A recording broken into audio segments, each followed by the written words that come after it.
En tant que chrétien, on peut facilement devenir un petit peu sceptique à l'égard de l'église locale. Peut-être que c'est votre situation, vous allez au culte, vous participez à la vie de l'église locale, mais vous ne savez pas trop pourquoi. On peut être un petit peu, au bout d'un moment, sceptique. C'est quoi le sens de tout ça? Pourquoi j'y vais? Des fois, j'ai l'impression de m'ennuyer. Pas que l'impression, je m'y ennuie. Ou alors, on peut avoir l'impression de ne pas vraiment appartenir à l'église.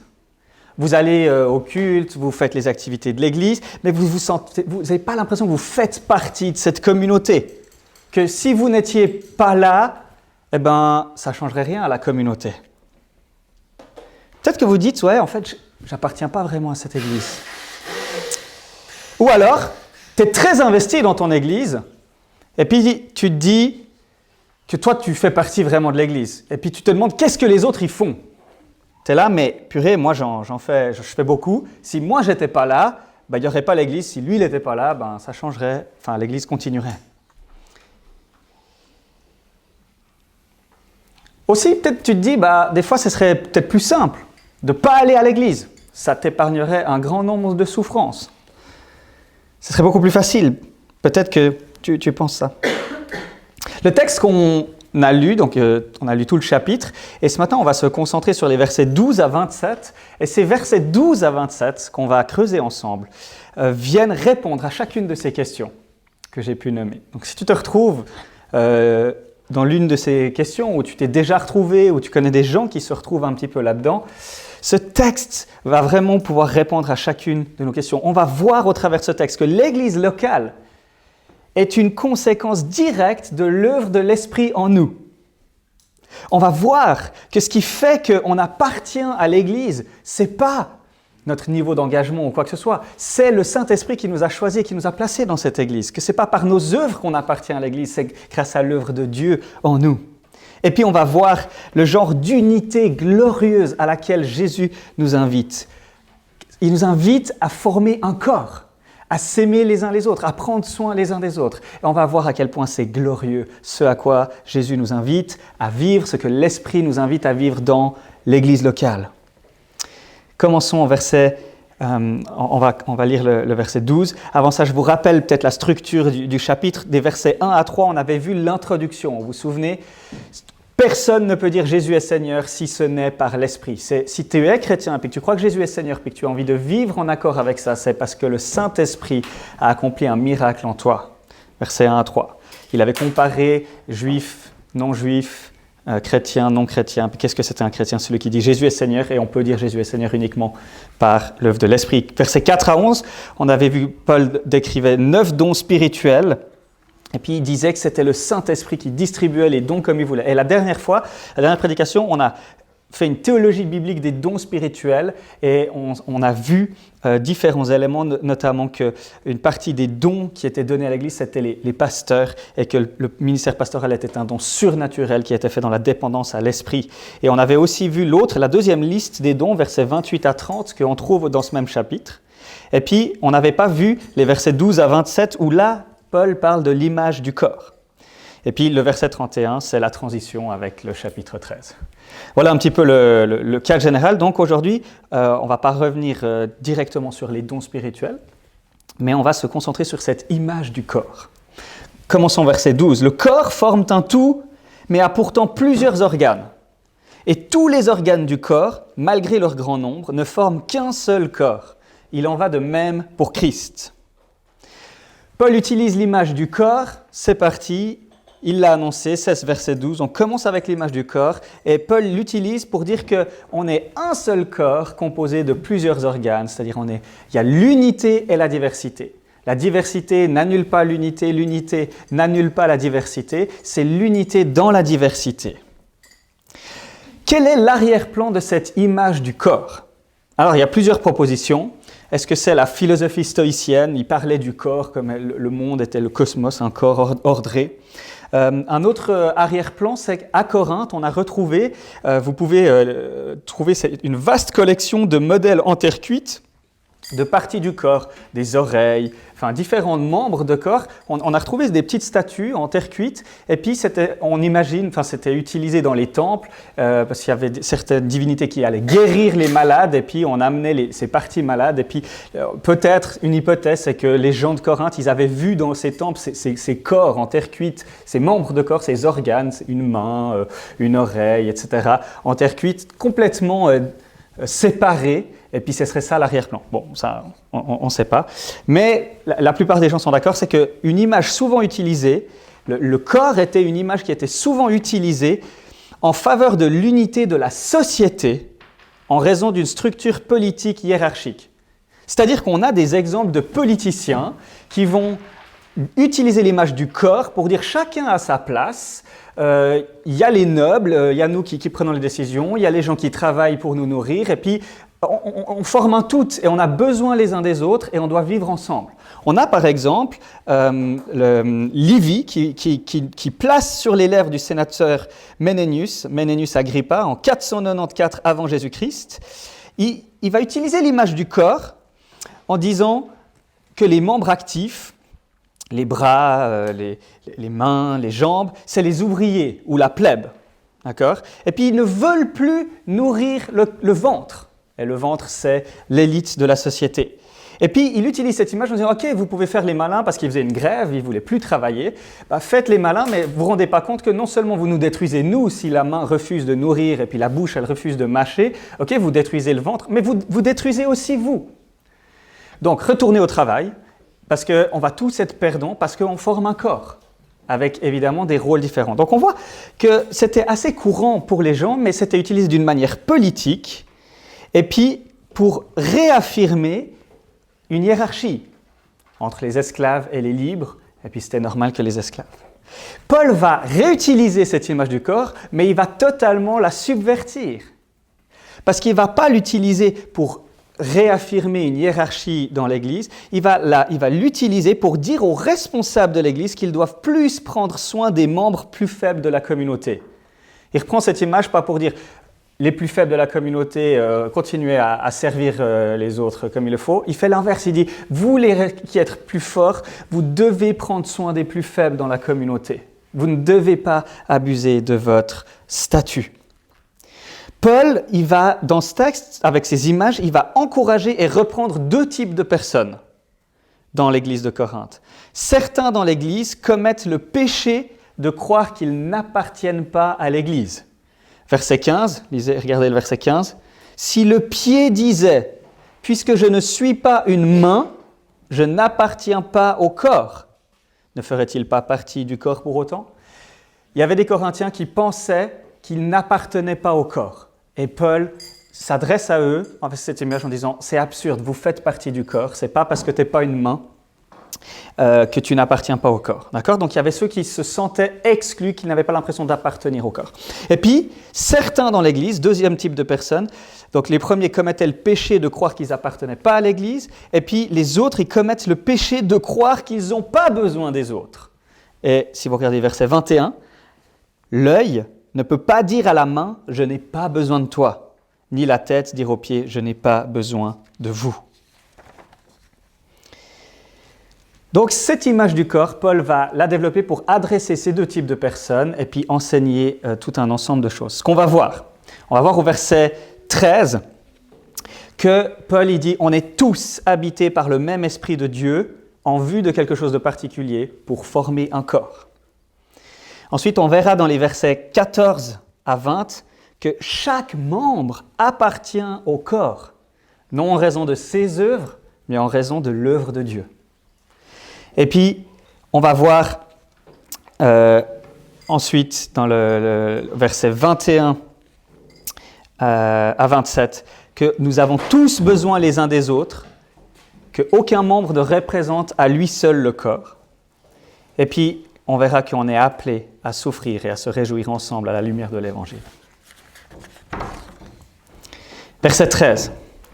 Nous lisons le verset 13. « En effet, que nous soyons juifs ou grecs, esclaves ou libres, nous avons tous été baptisés dans un seul esprit pour former un seul corps et nous avons tous bu à un seul esprit. » Passage un petit peu compliqué, il y a un langage un petit peu particulier. Quelques observations. Premièrement, juifs ou grecs, esclaves ou libres, c'était les grandes manières de classer les gens au temps de Paul. Et c'était des catégories de personnes qui étaient séparées par un mur pratiquement infranchissable. Si tu étais un esclave, tu n'avais rien à voir avec les personnes libres. Si tu étais un juif, tu n'avais aucun contact avec les Grecs. Et ce mur était pratiquement infranchissable, mais la puissance de l'Évangile et l'œuvre de l'Esprit dans le cœur des croyants a brisé ces murs de séparation entre juifs et non-juifs, entre libres et esclaves. Il a brisé ce mur pour les constituer en un seul corps. C'est totalement révolutionnaire. On a un petit peu de la peine à imaginer cette séparation de la société parce que nos sociétés sont quand même un peu plus égalitaires que là. Mais on arrive un petit peu à saisir, ça enlève toutes les barrières des arrière-plans ethniques, socio-économiques dans l'Évangile. Donc Paul, il rappelle, peu importe le statut que tu avais avant de te convertir, maintenant vous formez un même corps. Et pourquoi vous formez un même corps? Parce que vous avez tous été baptisés dans un seul esprit. Alors là, il y a un débat, soit on traduit baptisé dans un seul esprit ou baptisé par un seul esprit. Ça ne change pas énormément le sens, mais sachez qu'il y a un petit débat. Et puis, attention, c'est je crois le seul, ou en tout cas des rares endroits où il est parlé du baptême de l'Esprit, mais ça n'a rien à voir avec l'interprétation pentecôtiste du baptême de l'Esprit. Là, vraisemblablement, Paul fait référence au moment de la conversion, quand ils ont été baptisés, quand ils ont reçu l'Esprit, et il utilise deux images, le baptême de l'Esprit, et puis le fait de boire à un seul Esprit, pour parler de ce moment dramatique qui a totalement changé nos vies, le moment où on a reçu l'Esprit Saint qui nous a fait passer de la mort spirituelle à la vie. Dans la thèse pentecôtiste, tu te convertis, et puis après, il y a une deuxième expérience où tu vas être rempli du Saint-Esprit. C'est parce que le texte dit, c'est parce que le Nouveau Testament enseigne, les théologiens pentecôtistes eux-mêmes renient cette thèse. Donc ce n'est pas un enseignement biblique, et ce n'est pas de ça qu'il est question là. Dernière observation. Baptisé dans ou par l'Esprit et bu à un seul esprit, c'est des images pour parler de la conversion, parce que l'élément décisif dans la conversion de quelqu'un, c'est l'œuvre de l'Esprit, c'est la réception de l'Esprit. Donc, ce que Paul il dit là dans ce texte, au verset 13, en effet, que nous soyons juifs ou grecs, esclaves ou libres, nous avons tous été baptisés dans un seul esprit pour former un seul corps, et nous avons tous bu à un seul esprit. L'esprit, peu importe notre arrière-plan, maintenant on forme un seul corps parce que c'est le même esprit qui a agi dans ta vie et dans ma vie. C'est révolutionnaire. J'aimerais qu'on réfléchisse maintenant et puis qu'on se laisse interpeller par cette réalité, ce qui nous unit les uns aux autres. Et il y a une unité entre nous, entre chrétiens, membres de cette même Église. C'est qu'on est tous habités par le même esprit. Nous avons tous été baptisés par ce même esprit et nous avons tous bu à ce seul esprit. Et puis, quel est l'objectif de l'esprit en nous baptisant, en nous remplissant? Regardez le texte. C'est quoi l'objectif? Pourquoi il fait ça l'esprit? Paul, il nous dit, pour former un seul corps. Nous avons tous été baptisés dans un seul esprit pour former un seul corps. On est tous habités. Une des œuvres de l'Esprit dans nos vies, c'est de faire que l'on va former un seul corps avec d'autres croyants. Est-ce que vous avez déjà réfléchi à ça? L'œuvre de l'Esprit dans notre vie, il y a plein d'objectifs, de missions de l'Esprit. C'est celui qui nous a donné la foi, qui nous a donné la repentance, qui nous donne la nouvelle naissance, celui qui illumine les yeux de notre cœur pour qu'on puisse voir la gloire de l'Évangile. Le ministère de l'Esprit, il est glorieux, mais un de ses rôles dans nos vies, c'est de nous former. Il agit en nous pour former un seul corps, pour nous unir dans un seul corps. Ce matin, nous devons croire que nous sommes tous habités par le même esprit et puis que l'objectif de l'esprit, c'est de nous unir à un même corps. Le fait qu'on soit habité par le même esprit nous unit les uns aux autres d'une manière plus forte que tous les autres liens qui unissent les hommes entre eux. C'est l'Esprit que nous confessons. L'Esprit Saint dans nos vies, il fait qu'on confesse que Jésus est Seigneur. C'est ce que Paul il avait dit plus haut.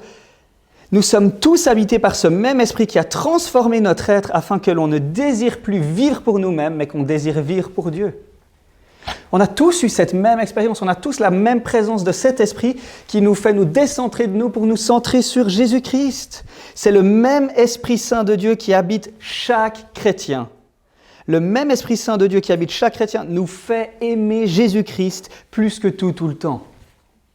Le même Esprit Saint de Dieu qui habite chaque chrétien nous fait reconnaître et apprécier et se réjouir et se délecter dans la gloire de Jésus-Christ. C'est ce même Esprit Saint qui habite dans toi, dans moi, dans chacun d'entre nous, qui nous fait avoir envie d'obéir à Jésus dans tous les domaines de nos vies. La réalité de l'habitation de l'Esprit en chaque croyant crée une unité qui dépasse toutes les autres formes d'unité qu'on peut connaître dans le monde. Ça peut ressembler un petit peu, mais c'est beaucoup plus que ça. Ça peut ressembler à une passion commune.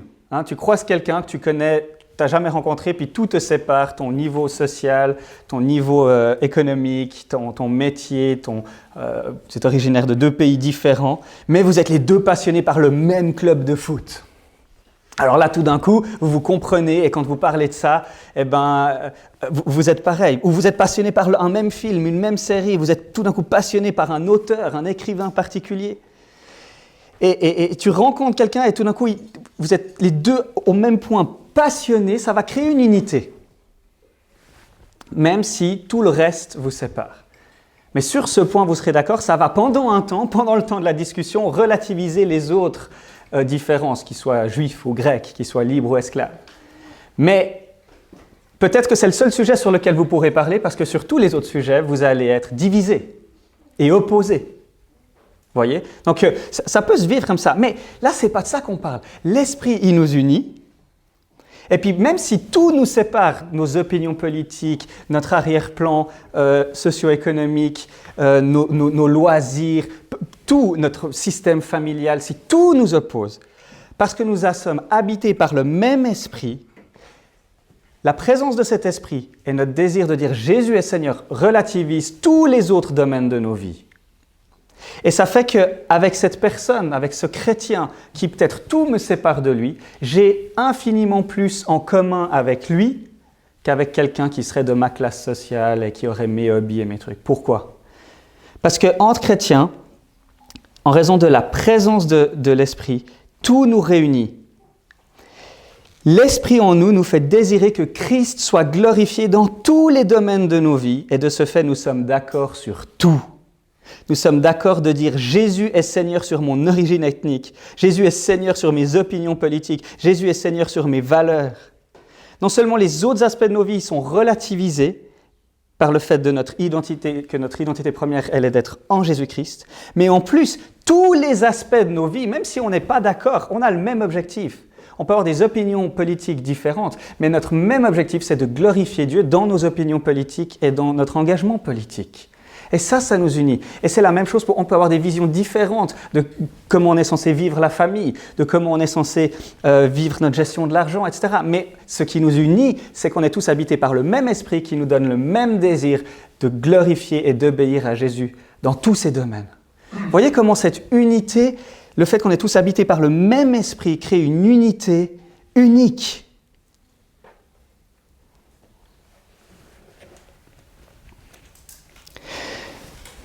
Ça veut dire que, parce qu'on croit que le péché demeure, nous tous ici dans cette église, on sait qu'on est encore en lutte contre le péché. Ça implique qu'on peut, d'une certaine manière, être prudent dans nos relations les uns aux autres, parce qu'on sait qu'on va pécher les uns contre les autres. Mais cette croyance que chacun est habité par l'Esprit fait qu'on est certain que l'autre, on peut faire confiance à l'œuvre de l'Esprit dans la vie des uns et des autres. D'accord ? Il y a cette réalité que je confesse que tu es pécheur et que je suis pécheur, et donc ça implique, ça a certaines conséquences, mais je crois aussi que tu es rempli de l'Esprit. Et ça veut dire que je peux faire confiance à l'œuvre de l'Esprit en toi pour te transformer et vivre l'Église avec toi et te faire confiance et marcher avec toi et cheminer avec toi dans l'obéissance à Jésus. Ça casse les barrières, ça nous permet de vivre l'unité ensemble. Croyons ce matin, croyons. Jésus nous invite ce matin, il nous demande de croire qu'on est tous habités par le même Esprit Saint. Et croyons que l'Esprit de Dieu en nous me conduit à former un seul corps avec d'autres.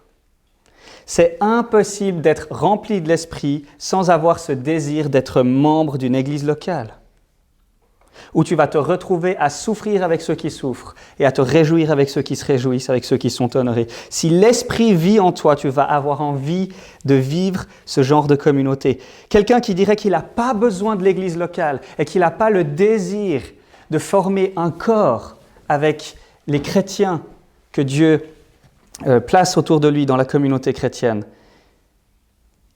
il n'est pas animé par l'Esprit de Dieu. Voyez, si vous voulez un argument biblique pour aller à l'église, pour le besoin que le chrétien doit aller à l'église, c'est l'Esprit fait ça. Nous avons tous été baptisés dans un seul esprit pour former un seul corps. C'est un des rôles de l'Esprit. Celui qui dirait « Ah non, moi l'Esprit, il me dit d'autres choses, j'ai pas besoin de l'Église, je vis mon Église comme je l'entends. » Non, si tu es vraiment animé par l'Esprit, tu auras envie de former un corps sous la seigneurie de Jésus-Christ. Donc on a vu, par rapport à ce point, on est tous habités par le même Esprit de Dieu pour former un seul corps. Croyons qu'on est tous habités, parce que c'est ce qui va fonder notre unité. Et puis, remarquons qu'un des ministères de l'Esprit, c'est de nous conduire à former un seul corps et à vivre une communauté. On va voir maintenant, Paul va nous détailler ce que ça veut dire de former un seul corps. Donc, nous sommes tous habités par le même Esprit de Dieu pour former un seul corps. Et parce que c'est la réalité, chaque membre appartient au corps. Nous lisons les versets 14 à 19. « Ainsi, le corps n'est pas formé d'un seul organe, mais de plusieurs. Si le pied disait « Puisque je ne suis pas une main, je n'appartiens pas au corps », ne ferait-il pas partie du corps pour autant ? Et si l'oreille disait « Puisque je ne suis pas un œil, je n'appartiens pas au corps », ne ferait-elle pas partie du corps pour autant ? Si tout le corps était un œil, où serait l'ouïe ? S'il était tout entier l'ouïe, où serait l'odorat ? En fait, Dieu a placé chacun des organes dans le corps comme il l'a voulu. S'ils étaient tous un seul organe, où serait le corps ? Il y a donc plusieurs organes, mais un seul corps. Qu'est-ce qui se passe là ? Imaginez que vous étiez un esclave à Corinthe. Vous n'avez pas d'identité, vous n'avez pas de valeur, vous êtes la propriété pure et simple de votre maître. Et parmi les esclaves, il y avait des esclaves qui avaient des fonctions assez nobles et puis élevées, mais ce n'est pas votre cas. Vous, tout ce que vous faites, c'est des tâches manuelles dans la maison et vous servez votre maître. Vous ne savez ni lire, ni écrire. Vous n'avez pas de culture, vous ne savez pas ce qui se passe au niveau politique dans l'Empire. Votre réalité, c'est la maison de votre maître et les besoins de votre maître, et puis de sa famille, puis c'est tout. Vous vous sentez clairement comme un esclave. Ça, c'est votre réalité. Et il se trouve que vous vous convertissez et vous rejoignez l'église locale de Corinthe. Et puis dans l'église, il y a d'autres chrétiens, d'autres esclaves qui se sentent comme vous aussi, inférieurs à plein d'égards. Puis il y a aussi des Corinthiens, des hommes libres, riches. D'ailleurs, c'est chez l'un d'eux qu'on se retrouve parce que c'est sa maison qui prête et puis pour les rassemblements de l'église. Et puis là, tu vois que dans l'église, il y a certains qui ont reçu des dons particuliers, qui vont enseigner, des gens qui vont avoir des paroles concernant la sagesse, qui vont donner des paroles concernant la sagesse, concernant la connaissance, d'autres qui vont prophétiser, d'autres qui vont enseigner. Il y a même des miracles qui se produisent au travers de certains parlent en langue, c'est un peu bizarre, d'autres interprètent. Il y a toutes ces choses. Et tu commences à te dire, moi en fait, non, j'ai pas de paroles de connaissance, enfin de paroles au sujet de la connaissance, je connais pas grand-chose à la Bible, je découvre, Et en plus, je vois que ces gens, tout ce qu'on fait ensemble, c'est eux qui le payent, c'est eux qui le financent. Moi, je n'ai pas d'argent et je ne peux pas contribuer. Imaginez ce qu'un esclave pouvait ressentir. Évidemment qu'il allait se dire, puisque je ne suis pas une main, puisque je ne suis pas comme ce chrétien-là libre qui sert l'Église et qui l'a fait tourner, je n'appartiens pas au corps. Et Paul lui utilise, mais c'est complètement absurde de dire ça. Bien sûr que tu appartiens au corps, ce n'est pas parce que tu n'es pas une main que tu n'appartiens pas au corps. Tu appartiens pleinement au corps, c'est juste que tu n'as pas reçu les mêmes dons que d'autres personnes dans le corps. On serait tenté, si on était dans cette situation, de penser qu'on n'appartient pas vraiment à l'Église. Et Paul rassure les Corinthiens, il les rassure en leur disant que sans eux, il n'y aurait pas le corps, que c'est Dieu qui a organisé les choses ainsi. Qu'est-ce que Paul leur dit pour lutter contre ce péché? C'est pas parce que je n'ai pas un don officiel. On avait fait la distinction les dons officiels, donc peut-être un ministre reconnu dans l'Église, ou un don accompagnateur. C'est pas parce que tu n'as pas ces dons que tu n'appartiens pas à l'Église. Dieu a placé chacun dans le corps comme il a voulu, et Dieu m'a placé dans ce corps, et j'y exerce le rôle que Dieu veut. Et Paul a déjà dit, mais rappelez-vous, ce qui fait que vous êtes chrétien, c'est parce que vous êtes rempli de l'Esprit, ce n'est pas en fonction des dons que vous exercez dans la communauté.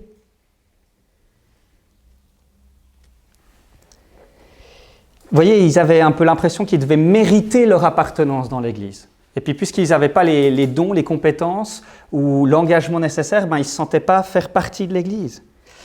C'est peut-être ce que tu penses ce matin à ton sujet concernant l'Église Multi-7. Je ne sais pas, peut-être tu dis « Ah, mais moi, je ne suis pas aussi engagé que tel et tel, je n'ai pas autant de connaissances que tel et tel, je ne donne pas autant d'argent que tel et tel, je ne suis pas autant engagé, je ne suis pas... » Ou mille et une raisons, j'en sais rien. Peut-être que si ce matin, tu es membre de cette Église et tu te dis, si tu crois que tu n'appartiens pas à cette Église, Dieu te dit c'est faux. Dieu te dit ce matin, tu dois te repentir de cette croyance et tu dois croire que tu appartiens à l'Église. Parce que la raison pour laquelle tu appartiens à l'Église, elle ne se base pas sur tes œuvres, que ce soit ton niveau d'engagement dans l'Église, combien tu donnes à l'Église. Ce n'est pas sur ça que ça se base ton appartenance à l'Église. Ton appartenance à l'Église, elle se base sur le fait que tu as été choisi par Dieu, que tu es rempli de l'Esprit et que l'Esprit t'a greffé à ce corps, t'a uni à ce corps. Voyez, c'est un commandement. Dieu nous invite ce matin à nous sentir faire partie de l'Église parce que c'est Dieu qui nous a établis là. Et il y a une manière légaliste de voir ça. Tu pourrais dire, ok, le légaliste, il va se dire, ok, je pourrais me considérer comme un membre de cette Église quand j'aurai accompli cette liste de choses à faire, quand je donnerai plus d'argent, quand j'aurai montré aux gens que oui, ils ont besoin de moi, que j'aurai servi, que je me sentirai digne de pouvoir dire c'est mon Église. Il faut que je le gagne en faisant un certain nombre d'œuvres. Ça, c'est une manière légaliste de voir l'appartenance à l'Église. L'appartenance à l'Église n'est pas quelque chose que l'on mérite, que l'on gagne par nos œuvres. C'est une grâce de Dieu qui nous est donnée. C'est compris dans le don de l'Esprit. Non seulement on est pardonné, accepté, uni à Christ, mais l'union au corps de Christ, le fait d'appartenir à l'Église est aussi un don de Dieu. Ce n'est pas quelque chose que l'on peut faire. On veut voir et vivre ça à la lumière de l'Évangile. C'est par grâce que j'appartiens au corps de Christ. Je suis membre de cette Église par la grâce de Dieu. Et c'est à la lumière de cette grâce que je vais me comporter comme un membre de cette Église qui va souffrir avec ceux qui souffrent, se réjouir avec ceux qui se réjouissent. On va être émerveillé par la manière dont Jésus m'aime et il prend soin de moi. Et je vais dans la joie avoir envie d'aimer et de prendre soin de mes frères et sœurs. C'est par la grâce que j'appartiens à l'Église et non par mes œuvres, tout comme c'est par la grâce que je suis uni avec Christ et non par mes œuvres. Ce matin, accepte que tu appartiens au corps en raison de l'œuvre de Dieu et non en raison de tes œuvres. On est tous habités par le même Esprit de Dieu pour former un seul corps. Conséquence de ça, chaque membre appartient au corps, non en raison de ses œuvres, mais en raison de l'œuvre de Dieu. Puis deuxièmement, nous avons tous besoin les uns des autres. Aucun membre ne représente à lui seul le corps. Paul continue. Et là, il adresse l'autre péché, le péché de croire que je n'ai pas besoin des autres. Et on lit au verset 21 jusqu'au verset 27. L'œil ne peut pas dire à la main, je n'ai pas besoin de toi. Ni la tête dire aux pieds, je n'ai pas besoin de vous. Vous voyez là, on a l'œil. Ça illustre l'attitude des Corinthiens. Les mots œil et tête sont des métaphores transparentes pour ceux qui occupent des postes de direction, qui sont susceptibles d'être plus riches et mieux éduqués. Les mains et les pieds représentent la classe ouvrière ou les esclaves. Les yeux et les têtes dans l'Église reçoivent toujours un traitement spécial et commencent alors à penser qu'ils sont spéciaux et qu'ils n'ont pas besoin des autres. L'œil, verset 21, l'œil ne peut pas dire à la main « je n'ai pas besoin de toi », ni la tête dire aux pieds « je n'ai pas besoin de vous ». Bien plus, les parties du corps. Et puis là, on entre dans une partie un peu compliquée. Je dois vous avouer, chaque fois que j'ai lu ce passage, je ne comprenais pas ce que Paul disait. Je ne sais pas si ça vous semble un peu énigmatique, mais ce bout, alors j'espère que ça sera un peu plus clair. Bien plus, les parties du corps qui paraissent être les plus faibles sont nécessaires. Et celles que nous estimons être les moins honorables du corps, nous les entourons d'un plus grand honneur. Ainsi, nos organes les moins décents sont traités avec plus d'égard, tandis que ceux qui sont décents n'en ont pas besoin. Dieu a disposé le corps de manière à donner plus d'honneur à ceux qui en manquaient, afin qu'il n'y ait pas de division dans le corps, mais que tous les membres prennent également soin les uns des autres. Si un membre souffre, tous les membres souffrent avec lui. Si un membre est honoré, tous les membres se réjouissent avec lui. Vous êtes le corps de Christ et vous êtes ses membres, chacun pour sa part. Donc on a vu, l'œil ne peut pas dire à la main « je n'ai pas besoin de toi ». Donc il y a ceux qui pensaient, certains, c'était les responsables, ceux qui faisaient tourner l'Église, étaient tentés de se dire qu'on n'a pas besoin des autres. Imaginez, vous êtes un de ces riches. Vous vous êtes converti, vous avez tout abandonné pour suivre Christ et vous mettez votre maison à disposition, c'est déjà scandaleux. Vous avez beaucoup de vos amis riches qui ne vous parlent plus par le simple fait que vous organisez des rencontres où vous mangez avec des esclaves, avec des gens qui ne sont pas de votre classe sociale. Vous êtes critiqués pour ça. Vous avez déjà un petit peu souffert pour Christ. Vous êtes responsable, vous vous donnez dans l'église, vous préparez des prédications, vous avez un don de prophétie, vous enseignez, vous donnez des paroles de connaissance. Et puis vous voyez tous ces esclaves-là qui débarquent là et qui arrivent en retard en plus parce qu'ils ont encore dû travailler. Et puis tu te dis, non mais en fait si eux ils ne sont pas là, l'Église elle continue. Donc est-ce que vraiment on a besoin d'eux? Pas vraiment, ils ne payent même pas leur dîme, enfin ils n'amènent même pas de l'argent. Et Paul, donc voilà, il pourrait penser, mais qu'est-ce que Paul leur dit? Paul leur dit au verset 22, bien plus, les parties du corps qui paraissent être les plus faibles sont nécessaires. Vous pensez qu'ils ne sont pas nécessaires? Ils sont nécessaires, ils sont essentiels au corps de Christ. Sans eux, il n'y a pas d'église. Ce n'est pas vous qui faites tourner l'église, qui faites l'église. Non, c'est l'ensemble du corps, y compris les plus faibles. Paul affirme haut et fort que ces parties du corps les plus faibles sont nécessaires. Elles sont essentielles au corps. Dieu les a placées dans l'église. Et ils appartiennent tout autant au corps qu'eux. Paul va ensuite dire que ceux qui se croient forts, que leur attitude est fausse et qu'ils devraient d'autant plus prendre soin des membres les plus faibles. Dieu là, il va les reprendre et leur dire, voilà la vision que vous devez avoir des personnes plus faibles de l'Église.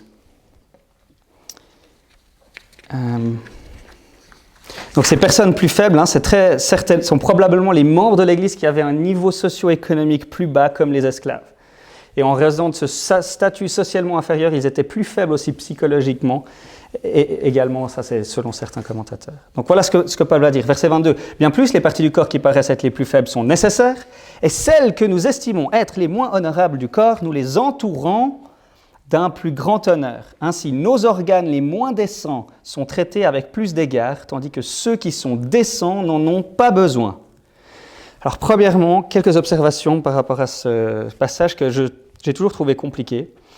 Le mot grec qu'on a traduit ici par « nous les entourons » signifie « placer autour ». Et puis dans deux sens, il signifie régulièrement « accorder » ou « conférer », mais il signifie aussi « garnir » ou « placer un vêtement ou une bande de tissu autour.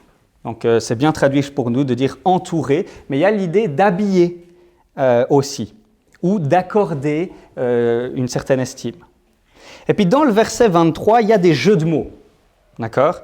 Et la Nouvelle Bible Second a bien traduit ce jeu de mots. Ainsi, ce sont nos parties les moins décentes qui sont traitées avec le plus de décence. Puis dans Second 21, nous, notre traduction, c'est nos organes les moins décents sont traités avec plus d'égard. Les moins décents traités avec le plus de décence, il y a un petit jeu de mots. Alors, il y a un contraste. Les moins décentes et puis traitées avec décence. Il y a un contraste entre le laid et le beau, entre les parties privées du corps et les membres et organes qui sont publiquement présentables. À quoi Paul fait référence? Alors, à quoi Paul fait référence en parlant des plus faibles, les parties du corps les plus faibles, les moins honorables et les organes les moins décents? Plusieurs commentateurs pensent que Paul fait référence aux parties génitales. Nos membres du corps les moins présentables publiquement, comme les parties génitales de l'homme et de la femme, reçoivent naturellement une attention particulière afin d'être entourés, afin d'être habillés. On y accorde un soin particulier. On passe beaucoup plus de soin à couvrir nos parties génitales que nos mains. On ne se sent pas gêné, personne n'a jamais fait un rêve de se retrouver devant sa classe d'école avec les mains nues. Par contre, certains ont peut-être déjà fait ce rêve terrible où tu te retrouves tout nu devant l'école. Tu ne sais pas comment ça arrive, mais tu te retrouves nu, comme je peux partir sur mon pantalon.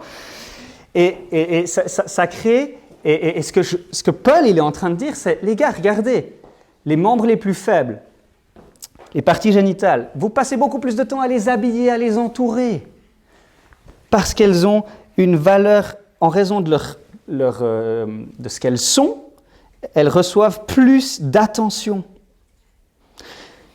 Alors dans notre monde, on a tendance à humilier ceux qui sont déjà humiliés et à honorer ceux qui sont déjà honorés. Mais Paul rappelle qu'on ne traite pas notre propre corps comme ça, on fait l'inverse, entre guillemets. On va donner plus d'attention à ces parties du corps qu'on ne peut pas présenter, qui ne sont pas présentables publiquement, on va les entourer d'habits.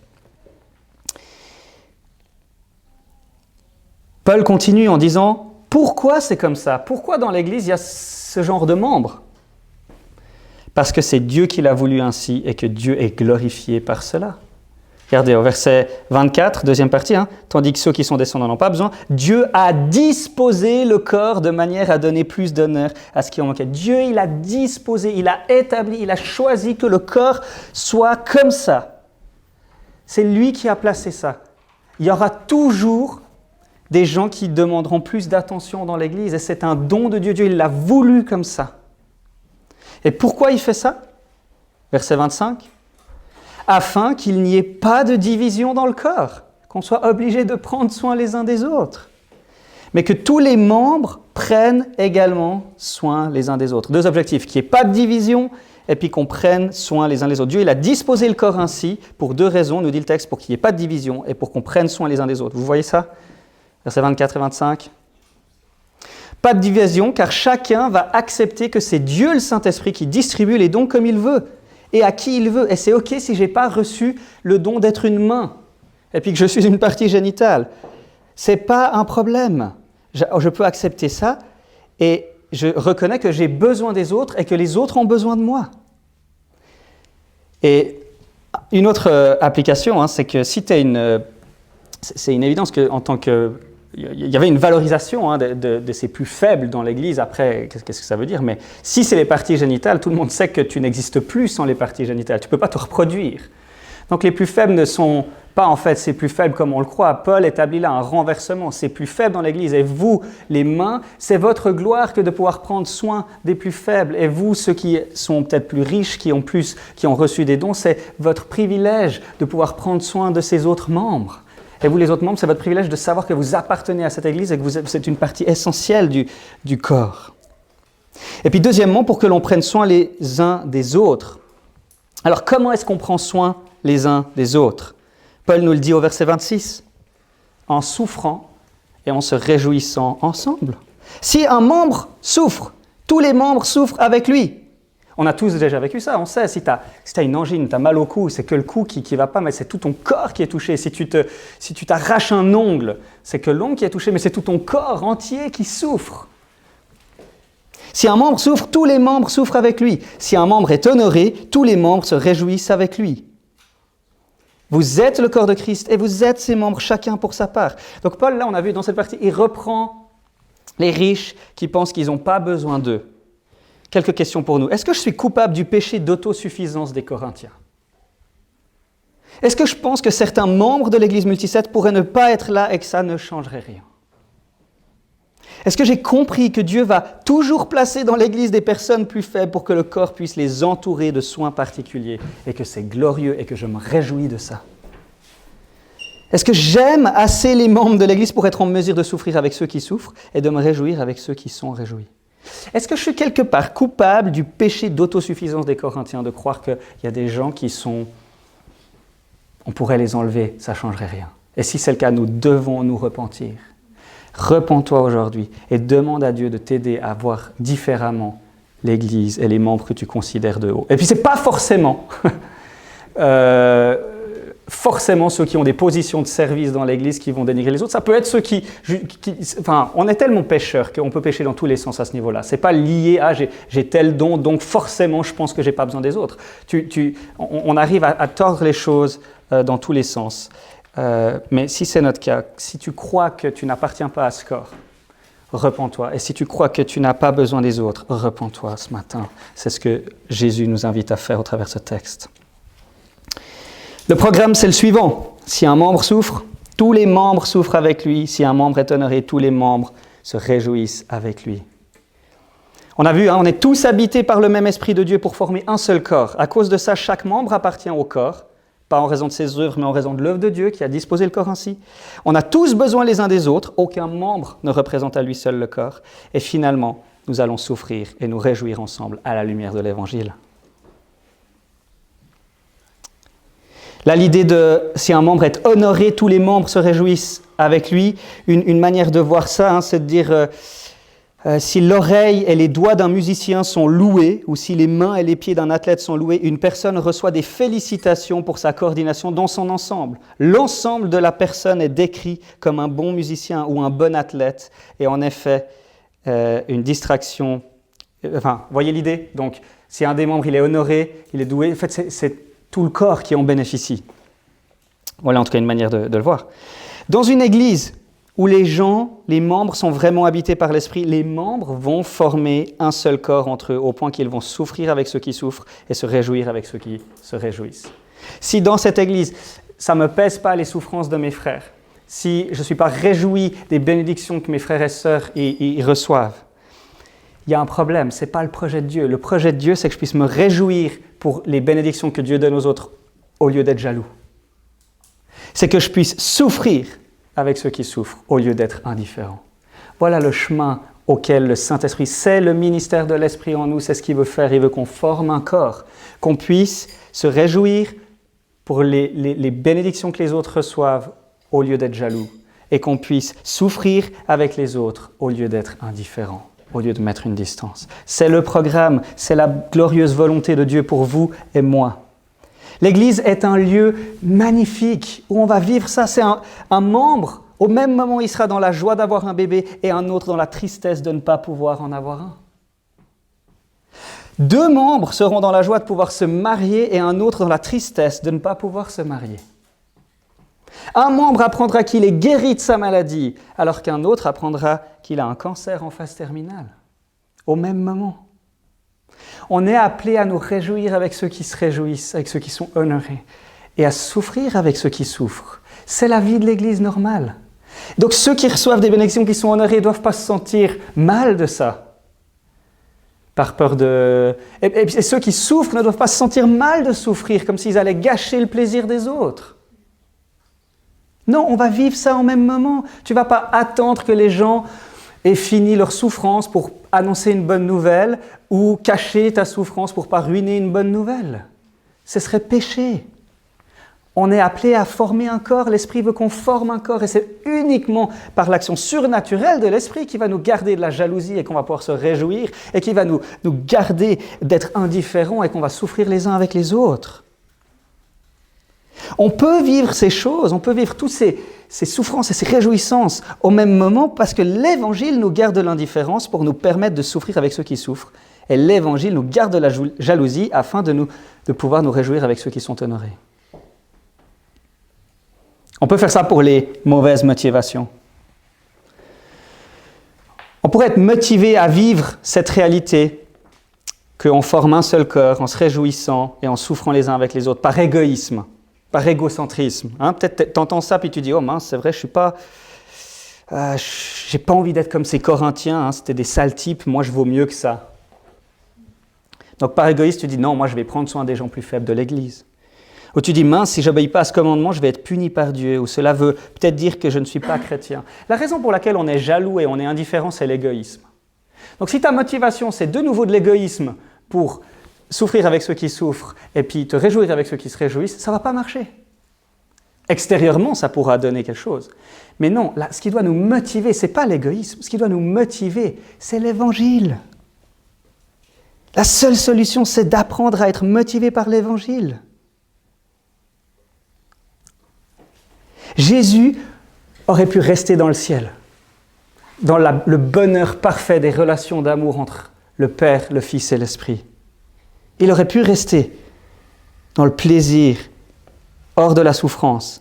Mais afin de nous sauver, il a revêtu la nature humaine et il a souffert nos souffrances. Il a connu nos souffrances pour nous témoigner de son amour. Il a choisi volontairement de vivre nos souffrances avec nous, de embrasser toutes nos souffrances. Il sait ce que l'on vit dans nos souffrances. Et c'est ça qui nous motive à vouloir souffrir avec ceux qui souffrent dans l'Église. Je sais que mon Sauveur a souffert pour moi et il connaît mes souffrances et il m'aime et il prend soin de moi dans mes souffrances. Et donc j'ai envie d'aller vers mon frère, même si ça va me faire souffrir, pour souffrir avec lui. Parce que mon modèle et ma motivation, c'est l'amour infini de Dieu lui-même qui est devenu un homme et qui a souffert pour moi et qui sait ce que c'est la souffrance. Alors ce matin, si tu n'as pas envie de souffrir avec ceux qui souffrent, tu n'as pas envie de te réjouir avec ceux qui sont dans la joie, ou tu as envie de faire ça par égoïsme pour te dire que tu es une bonne personne, non, ne fais pas ça. Et si tu n'as pas envie, regarde à l'Évangile. Et si tu veux le faire par égoïsme, ne le fais pas, mais regarde à l'Évangile jusqu'à ce que ce soit un cœur touché par l'Évangile qui a naturellement envie de souffrir avec ceux qui souffrent.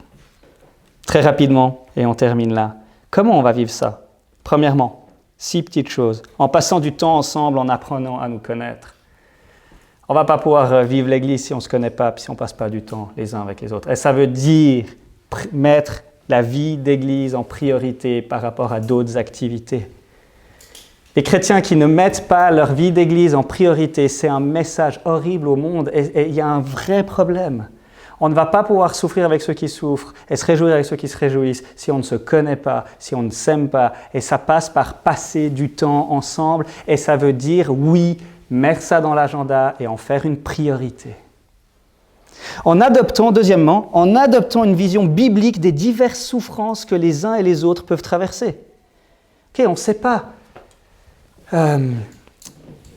Il y a des choses on n'arrive pas à savoir ce que c'est comme souffrance, mais on va s'enseigner les uns les autres, dire ok, comment, peut-être qu'on a oublié comment ça pouvait être des fois difficile d'être célibataire, parce qu'on est marié depuis longtemps. Comment je vais pouvoir lire des choses pour me rappeler d'une souffrance que ça peut être. Ça peut aussi être bien vécu et puis sans que ce soit une souffrance, mais comment je vais me rappeler peut-être qu'on ne sait pas ce que c'est la souffrance de ne pas avoir d'enfant. Je vous ai envoyé un texte cette semaine, c'est pour ça. C'est pour qu'on puisse savoir, il y a des choses comme, c'est quoi une vision biblique et qu'est-ce que la Bible dit à ceux qui ne peuvent pas avoir d'enfants ? Qu'est-ce que la Bible dit à ceux qui sont physiquement malades ? Et qu'on puisse les uns les autres s'informer pour pouvoir prier les uns pour les autres. Tout d'un coup, quand je m'informe, quand j'ai une vision biblique des différentes souffrances que les gens vivent, vieillir, perdre en autonomie, comment je m'informe là-dessus ? Puis je me dis, mais oui, en fait, ça doit être terrible. Comment je peux prier pour les personnes que je connais qui vivent ça ? Ou vivre une maladie, différentes souffrances, le deuil, ça peut être n'importe quoi. Soyons informés, ayons une vision biblique du monde de ces choses pour la compassion, pour souffrir avec ceux qui souffrent. Donc, troisièmement, en adoptant une vision biblique des divers honneurs que les uns et les autres peuvent traverser, on veut aussi avoir une vision biblique des bénédictions qu'on reçoit. C'est quoi? Pourquoi Dieu il donne des enfants? Pourquoi Dieu il donne la santé? Quel est le plaisir d'un bon repas derrière? Comment ça nous pointe vers Christ? Et glorifier Dieu avec ça. Tu sais que tu vis est-ce que tu as grandi dans ton amour, dans le fait de faire corps, c'est quand tu pries dans le secret pour tes frères et sœurs. La prière, c'est un des plus grands témoignages d'amour. Si tu pries et puis tu es là, Seigneur, je te prie pour cette personne, elle vit cette souffrance. La prière, c'est un bon indicateur de où on en est, quatrièmement, donc prions. Cinquièmement, en regardant à l'Évangile et en étant motivé par l'Évangile, comme je l'ai dit avant. Et puis 6, ce n'est pas un programme ou une œuvre que nous accomplissons par nos propres forces, c'est le ministère de l'Esprit en nous qui nous conduit à former un corps. On ne va pas par nous-mêmes réussir à souffrir avec ceux qui souffrent, à nous réjouir avec ceux qui souffrent. C'est le ministère surnaturel tout-puissant de l'Esprit Saint qui va nous permettre de faire ça. C'est une glorieuse invitation, les amis, qu'on a reçue. C'est glorieux. Dieu nous aime tellement, il nous invite. Et l'Esprit en nous agit afin qu'on forme un corps. Et qu'on s'aime tellement qu'on va souffrir avec ceux qui souffrent. Et qu'on va se réjouir avec ceux qui se réjouissent. Répondons à cette invitation. Et on sait qu'on ne peut pas y arriver par nos forces. Mais demandons au Saint-Esprit d'agir en nous pour qu'on puisse vivre ça. Qu'est-ce qu'on a vu? On a vu qu'on est tous habités par le même Esprit de Dieu pour former un seul corps. Et on a vu 3 conséquences. Chaque membre appartient au corps, premièrement. Et ce n'est pas en raison de ses œuvres, mais en raison de l'œuvre de Dieu. Deuxièmement, on a vu qu'on a tous besoin les uns des autres. Aucun membre ne représente à lui seul le corps. Puis troisièmement, qu'on est invité à souffrir et à se réjouir ensemble à la lumière de l'Évangile. Si, versets 26 et 27, si un membre souffre, tous les membres souffrent avec lui. Si un membre est honoré, tous les membres se réjouissent avec lui. Vous êtes le corps de Christ et vous êtes ses membres, chacun pour sa part. Seigneur, aide-nous par ta grâce et par l'action de ton esprit à vivre cela, à la lumière de l'Évangile, en étant motivés par un amour sincère pour toi et un cœur émerveillé devant la bonne nouvelle de qui tu es, de ce que tu as fait pour nous, dans le nom de Jésus-Christ. Amen.